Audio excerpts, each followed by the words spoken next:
Hello friends, welcome back to the Mothership. Today we are smoking up these absolutely beautiful looking barbecue stuffed onions.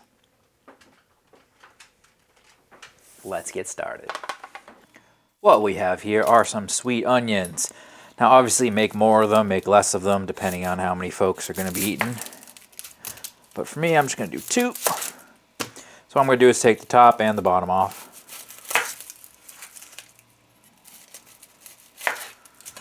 So then I'm going to pull just the outer layer off because no one wants to eat the skin here. Perfect. Now what we want to do here is make a cavity. We want to hollow out just enough for us to be able to get all of our goodies inside. So what I'm going to do is I'm kind of just going to make like a inverted pyramid, I guess you could say. Trying not to go all the way through, but if you do, it's not a huge deal. Should hold it together. And we're just going to core this out. And out comes this. I obviously want a little bit more depth than that, so I'm just going to peel out even more with a smaller knife. And the result that we're looking for is something like that, where you've got a nice cavity in there with the bottom still intact. And this is what we're going to use to stuff our onions. I'm going to do the other one now. And if you're doing a bunch of these, just bang them all out and move on to the next step. Now for our stuffing, I'm going to start with, for 2 eggs here, probably about a 1/4 cup of breadcrumbs. And then I'm only going to do about a 1/4 pound of sausage. This is sweet Italian sausage. I'm also going to add in an egg. And then I'm going to put at least a tablespoon, maybe a little more of my multi-purpose barbecue rub, which I'll have the recipe down below. No added salt in here because I had a sweet Italian sausage, so it's got plenty of salt in there. You could absolutely add more if you want. This has got all the garlic and fun stuff in there that we want, so we don't really need to add any of that. But what we want to do here is we just want to get it all mixed together. You could absolutely add cheese in at this point. I don't really want cheese with this. I don't think it's a good mix together, but I know a lot of people like to add cheese in these types of things. So throw in a whole bunch of cheddar is what I'd recommend. Just toss it in there. That would be fantastic. But for this, get a nice mix together. Perfect. And then this part is really simple. You're just going to take this and stuff it in this. Get it all in there nice and goopy. Fill up as much as you can. Perfect. And the other one. And those are ready to go.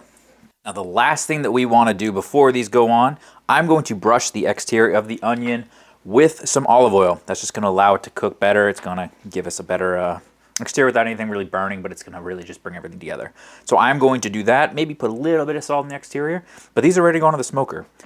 I'm planning on smoking these for a while. We're talking multiple hours. I'm going to throw them on at 180, and I'm going to smoke them basically until they're done. Interior temperature on this, I'm looking for probably about 160 degrees. I'm hoping that takes a long time, maybe 2 hours, 2 to 3 hours like that. But when we get the smoker up and running, we'll come back, toss them on. But until then, what you want to do, like I said, olive oil around the exterior of the onion and a little bit of salt. And we're on. Here's our setup. I'm just running them on the top shelf, you know, my usual gig. I'm going to close this to let it go. I'm running these at 180 degrees. Like I said, I'm going to run them until the internal is about 160, 165, something like that. It is ground pork, so can't do it raw, unfortunately. Now, the real trick here is we're going to take it to about maybe 150, and then we're going to start basting the whole thing down with barbecue sauce. That's going to really give it that extra flavor, some nice sweetness to it. It's going to be great. But for now, let it run, get as much smoke as we can, and we'll come back when we got to baste it. Couple hours in, and we're at that point where it's time to give them a baste. Our internal is about 153 degrees, so I'm just going to give us a light coating on all sides. Come back in another 5 minutes and keep adding. The point is I just want a light layer of delicious barbecue sauce all over these suckers. This is my homemade barbecue sauce. The recipe will be linked down below somewhere, I think. Just use whatever you like. Sweet is the name of the game on this, I think. So it'll be like kind of a sweet onion barbecue shenanigan.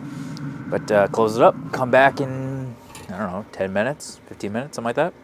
Like I said, we're at an internal temperature of 153 is my thing shows it. I'm looking for about 160, 165. And these are looking great to me right now. We have been cooking for about 3 hours, honestly. Internal temperature of 163. with rest, that'll bring it up to 165. These are done. I'm going to take them inside, let them rest for a couple minutes. And then it's time to cut them open and just see how good they are. So take them off, get inside, and see how we did, guys. All right, so everybody has heard of stuffed peppers, but why not do different types of vegetables? I mean, stuffed potatoes are basically like, I don't know, twice baked potatoes, baked potato, that kind of thing. But why not onions? Because onions are fantastic, and basically they're in every single type of barbecue, excuse me. So what we've got here is a beautiful onion. We core it out the middle of it. We put some delicious Italian sausage in there, a little bit of breadcrumbs, some egg, just to make like a nice mix, kind of like a meatloaf mix. And then we smoked it for hours and hours, basted in barbecue sauce. Had a little bit of barbecue seasoning in there, both the recipe for the seasoning and my barbecue sauce will be down below. But what really matters here, guys, is what's going to come out on the other side. So let's cut through this sucker, get a cross section, and show you what we're working with here. So this is what's on the other side. Ooh, that's really hot, burning my hands here for you guys, but that looks pretty good to me. That is just an onion with a delicious amount of our meatloaf kind of mixture in there. But what matters here is how does it taste, so let's give it the old-fashioned chomp and see how we did.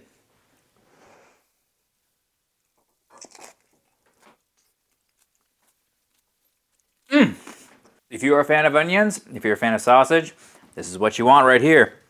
Oh, this is good. Honestly, you have to be an onion fan for this, obviously, but this is right up my alley because I'm a big fan of onions. This right here, great sausage, nice little meatloaf mixture. A lot of onions, got so much smoke flavor on there because we let it smoke low and slow for hours and hours. And then putting that olive oil on the skin with some salt gives you a nice adhesion for the smoke and also gives you a little bit of good flavor on the onion. Oh, this is great. I'm going to eat the rest of this. No complaints there. Now, you might be wondering why I only made 2 of these because, to be honest, my wife's not a huge fan of onions, so I didn't want to go crazy because I'm probably going to eat most of these. But this is a perfect thing to do for a barbecue party. If you are cooking something long, low and slow, a brisket or something like that, and everyone's going to be just hanging around outside, you got all your appetizers. This is not a bad one to throw out there. Pretty easy to make. And you can cut them into quarters, put a toothpick in them, and people will just love them. They're great. Highly recommend it. Like I said earlier, if you wanted to add cheeses in there or like jalapenos, you could definitely add some spice or a little bit of cheesiness to them. Really, really good. Just a great all-around barbecue appetizer that not a lot of people do, but I highly recommend giving it a try. Now, I know some people like to do bacon on the outside. I'm not a big fan of wrapping things in bacon because usually either the bacon's not crispy enough or the bacon's over crispy and everything inside is undercooked or overcooked. It just doesn't work out right. Instead of using sausage, I have used bacon before, but the sausage I'd like to have more sausage in there. It's just, that's what she said. It's pretty good stuff. In general, though, I'd love to hear your thoughts down below. Have you tried this type of appetizer before? What are your thoughts? Do you do it differently? Please let me know in the comments, but most importantly, get out there and cook something absolutely fantastic. And I will catch you on the next UFO barbecue. Bye-bye.